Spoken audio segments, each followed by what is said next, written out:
If you have an SMMA and you have clients, do not skip over this video. It's going to save you a lot of heartache if you just learn this one simple thing. So I was on a coaching call today with one of my students. I've been running my agency for almost a decade, and I've learned a thing or two about dealing with clients. Anyway, my student comes onto the coaching call and we start talking about how his agency's going. And he tells me that he is burnt out because this client keeps writing him. Now I ask him, what do you mean by writing? What is he doing? He goes, oh, he's getting me to do all of this extra work. And the first thing I always say when someone says that is, why are you doing extra work for this client? And his response was, well, the client asked me, so I did it. And it just reminded me of the philosophy I have around dealing with clients. In this space, in the SMMA space, there is predators and there is prey, like every other industry. The problem is a lot of your clients are actually the predators, right? And a lot of times, unfortunately, you are the prey.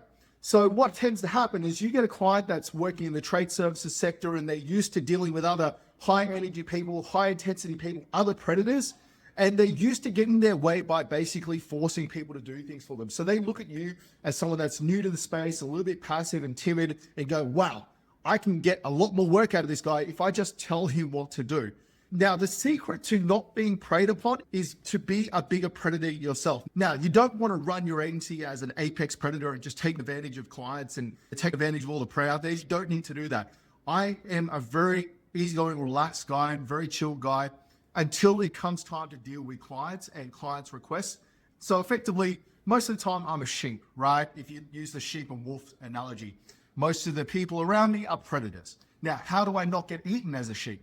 When it comes time to dealing with clients or people don't pay me or anything like that, I'm a sheep in wolf's clothing. I don't become prey because everyone thinks that I'm a wolf, but really I'm not. I'm a pretty chilled guy. I'm a pretty relaxed guy. So you need to learn to stand your ground and push back on these clients if they ask you to do things that you don't necessarily want to do. You need to be able to go from sheep to wolf and back to sheep. And it's perfectly okay to push back on a predator. A predator will only stop attacking you if you fight back.